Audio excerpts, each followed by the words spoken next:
prop firms took over the trading industry. In 2025, everybody was already on prop firm, but at the time people were still on forex prop firms, which would typically offer 14 days or monthly payouts. Halfway through that year, people were already done with forex prop firms. They started transitioning into these professional prop firms that would offer payouts every 5 winning days. That's right, you could get paid out sooner if you were a better trader. You know, everybody's a little bit of a narcissist about themselves and their confidence. So these prop firms absolutely took over the trading space, and now almost every single person uses a futures prop firm. And that's exactly what this video is about. I'm going to be personally going into one of my favorite futures prop firms, which is legacy funded futures. Their account types, their rules, and the platform that they have. How you can trade on it, how you can close your trades. Everything you would need to know to become a profitable legacy funded futures trader. My name is Marky and I upload 2 times per week on this channel. Whether it be something about my strategy, a prop firm, I'm constantly uploading free value for you guys to become better traders. So before we get into this video, if you already like what you're getting yourself into, I go live every single day for Asia session. If you want to join me, just click that link in the description and let's hop straight into this video. As I mentioned, the prop firm that we are going into is legacy funded futures. And this platform that I'm showcasing is DX Trade. Honestly, since Project X, I didn't think anything would sit right with me. But since Legacy came out with DX Trade, I haven't actually gone back. You guys know that as retail traders, if you're not paying for data, you're actually going to be delayed by 10 minutes on the futures charts on TradingView. That's why if you're already deciding to pay for futures data, you might as well just get a futures prop firm and they will show you the raw data. It factors into the price that you're paying for the account. And then you're not only able to see the data, but you're actually able to execute. So let's get straight into this platform. The first thing is buy and sell. It's very simple. We got 2 buttons up here. You can sell and buy. Right now I'm on the mini NQ chart, so it's just NQ. And this is going to be mini, so I can obviously change the amount that I'm risking with. Just drop a simple buy or sell, and that would execute right away in the market. And then I select the micro E-mini NASDAQ, which would be the micros chart. And then the same 5 would apply to micros, which would be much less risk than what I was showing you before, because 1 mini is equivalent to 10 micros. The next thing that you're probably wondering is how you can place a stop loss and an SL. So I'm going to be entering a trade right now. Just entered a trade just like that. It was that easy. I'm going to show you how you can enter a stop loss and a take profit. There's 2 ways. You can manually enter a stop loss and a take profit by first of all entering, let's say, a sell stop. So if you're buying, you're going to do the complete opposite. So an easy way to remember this is you're obviously trying to place a stop loss. You're not trying to place a limit. You're trying to place a stop loss. So it literally says it, sell stop. You want to stop your buy, right? So if you are in a buy and you want to get out of that buy, you're going to place a sell order. And in order to actually successfully place that stop loss, you're going to want to make sure it's the same amount as you entered in the trade. So now if I enter, let's say, 4 more micros, as I just did, I entered 4 more micros and now it's 5. If it was to take me out right here, it would only close 1 of the 5 positions. So what I have to do is if I entered 4 more micros, I have to add another 4 micros to my stop loss. Now I don't have to add 2 different stop losses. It just makes it a little messy sometimes and confusing. So let me get rid of that. What you can do instead is you can select this little modify button and you can change it at the bottom from 1 over to, we need 5. So let's change the quantity here to 5. Confirm and send. Replace order, boom. Now this is a valid stop loss for this buy order that I placed here. And let me close this order. You can close the position by just pressing this X. So the next thing I want to show you guys is if I was to try to close this position, you have to be very careful and understanding of how these orders work. If I wanted to close the position, so let me click close, confirm and send. Boom. So I just closed the position right there. And notice how my stop loss did not get closed. And now, in fact, it even entered a sell. So one of the things is with futures, if you manually enter a stop loss, then that stop loss is not going to work for you if you close your position. It's not going to close both the stop loss and the entry. So you're going to have to manually close both of them, or that's why they designed this flatten all button right here. Boom. And that closes everything. Another thing I do recommend turning on is one-click trading, just because it makes everything easier. You don't have to confirm every single order or whatever you're trying to place on the chart. Now, if that sounds complicated for you and kind of annoying, it honestly is. And there's a simple solution. Just select this drop-down menu right here and you do trade bar. It will allow you to select how much of a TP and a stop loss you want. So let's say we want a 20 tick stop loss and we want to go for 50 ticks on a TP, depending on obviously what we're aiming for on the chart. If we're aiming for this high, we would obviously change the profit to something else. And now we are going for a buy, and you can see this is exactly how it looks. And I didn't enter the buy, but I can kind of see, oh, I need to have a bigger TP. So let's increase this over to 80, for example. Now, if I was to buy, that's still not enough. So let's increase it to 150. And there you go. We would be just at the high here. Our stop loss would be right below the low. So let me enter this position with 1 micro. So if you do this bracket order, you'll see here that if you were to enter this position right there, boom, it actually enters the stop loss and the take profit for you. And if it was to take out either or, it actually closes the entire thing because it's a bracket order.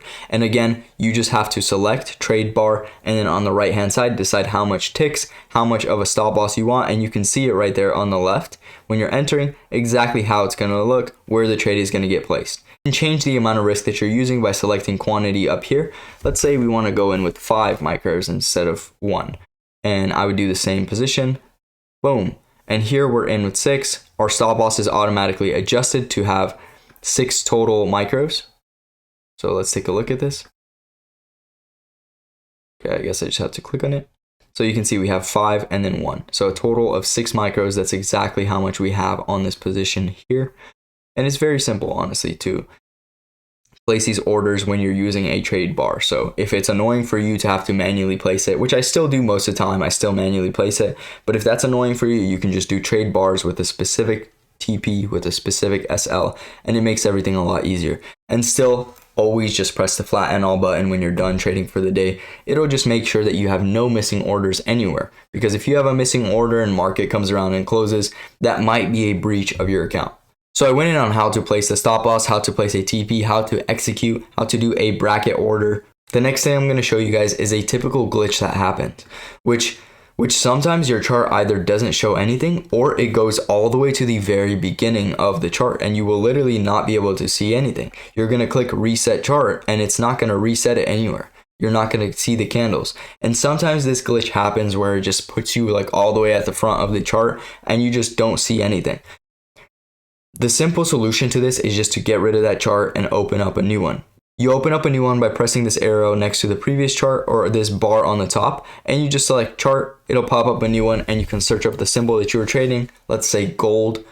Pop that up and it'll open up the gold charts. You can get rid of this watermark by double clicking, selecting watermark. Then you can get rid of the grid by hovering over grid and selecting both of those.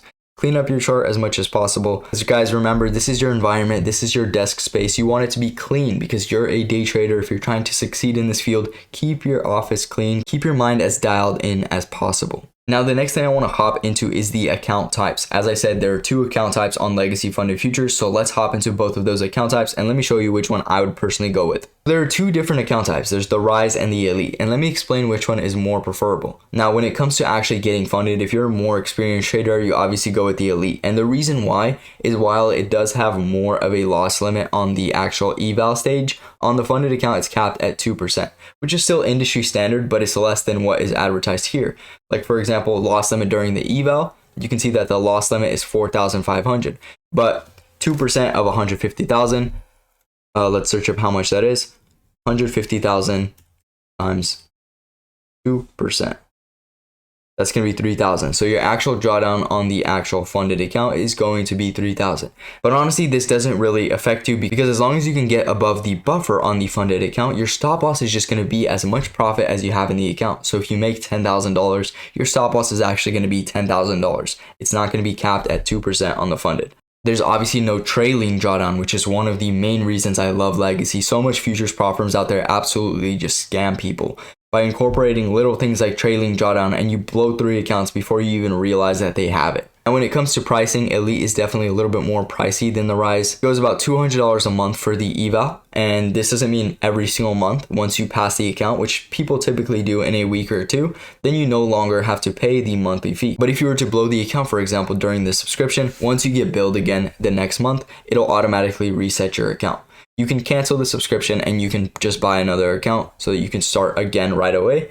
And then you can also reactivate your account. The activation fee is going to be $79. So after you get the account funded, you pay one more fee of $79. And now you have a funded account with no more fees to pay for. Everything you make on top of the balance is ready for you to withdraw. Now let's go into the Rise accounts, which as I said have a tighter drawdown on the actual eval stage. These are much cheaper. They go for $100 a month, and once you pass it, you pay the $99 activation fee. So if you are a beginner and you just are barely getting into futures, like I said, futures is a lot more harder to pass, so you're expecting to blow a few accounts. But compared to Forex prop firms where a 50K account goes for $300, $400, you're still going to be paying less for a futures account than you would for Forex. And your payouts are going to come much faster. Now, the profit target is a little bit less than the elite, which might be favorable for a lot of people. So think about it, even though the drawdown is $1,500 on the eval, if you can pass the account faster, you get to fund it, and then your buffer is your stop loss. So your buffer is whatever profit you have, that is your stop loss. You're still starting a lot more favorable from the Rise account if you can pass it faster. So honestly, both of the account types are good, and it honestly just depends on your trading style and how confident you feel in yourself to be able to pass the account. The minimum trading days on this account is 2, which means it's part of the rules that you need to trade at least 2 days before you can pass the account, even if you make all the profit on the first or second day. And then on the funded account, you just need 5 minimum trading days, but this doesn't really matter because you're going to need at least 5 winning days to actually get your withdrawal. These 5 winning days do not have to be consecutive. So you can win 4 days in a row, then take a loss, and then take another winning day in the next week, and you'll get your payout. They do not have to be consecutive. You just have to have a total of 5 winning days in order to place that withdrawal. The maximum risk that you can place on this account is going to be 5 minis and 50 micros. Now, honestly, when it comes to futures, this is actually a lot of risk, which gives you a lot of freedom if you want to pass these accounts quick. Because I know a lot of people, they don't like taking their time on evals. And if you can place 5 minis, you can genuinely pass this account as soon as possible.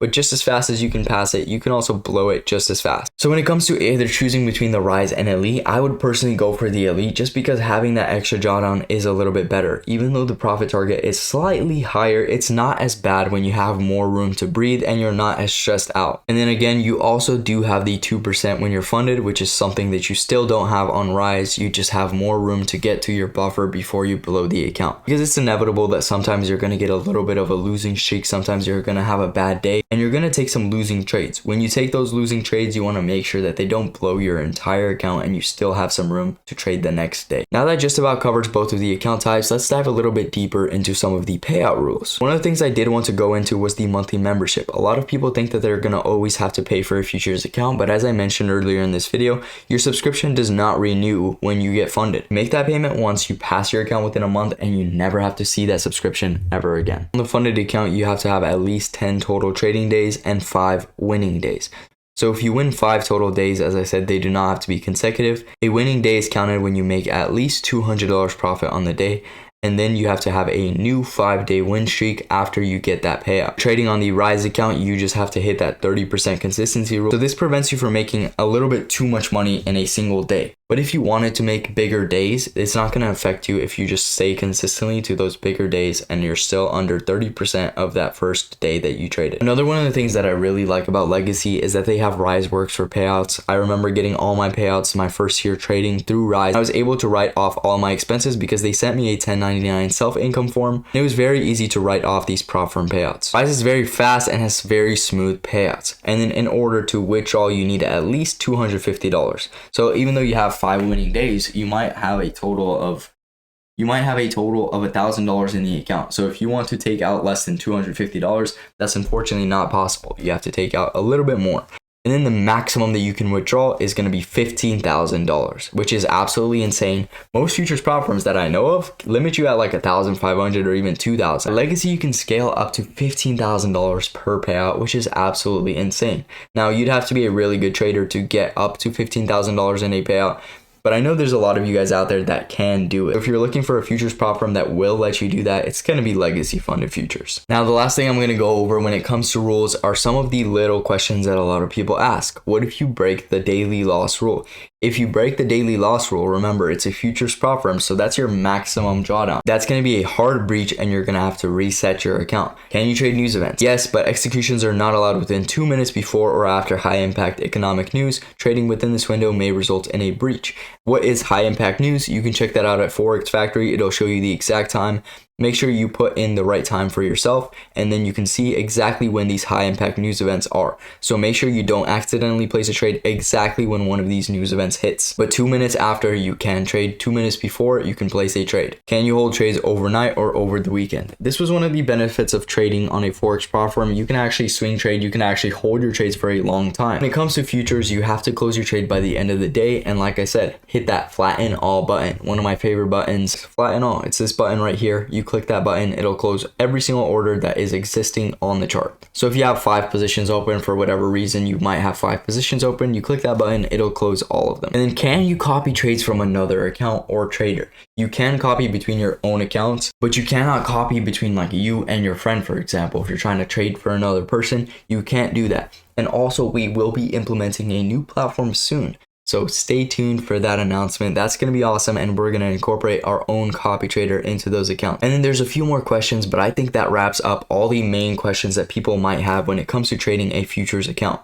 If you do have any more questions, you can check out the website that will be linked in the description. Go read them yourself, check out the rules, and if you are going to be buying an account, use code MARK. It's going to give you a big discount. Use code MARK. It's going to give you the best discount you can have, and whenever we do promotions, I will be sending them out in the Telegram. If you guys are also in that Telegram group, you're going to be the first to know. That wraps up my video for legacy funded futures and getting profitable with a futures platform. If you guys learned something useful and you want to see more videos from me or any of the other guys in legacy, drop a sub on this channel and tune into those daily live streams, because we do it for free every single day. You guys can join us, you guys can learn from us, and you guys can take our exact trades. I'm going to show up to trade every single day anyways. I might as well do it with you guys. See you guys in there soon. Peace out, everybody.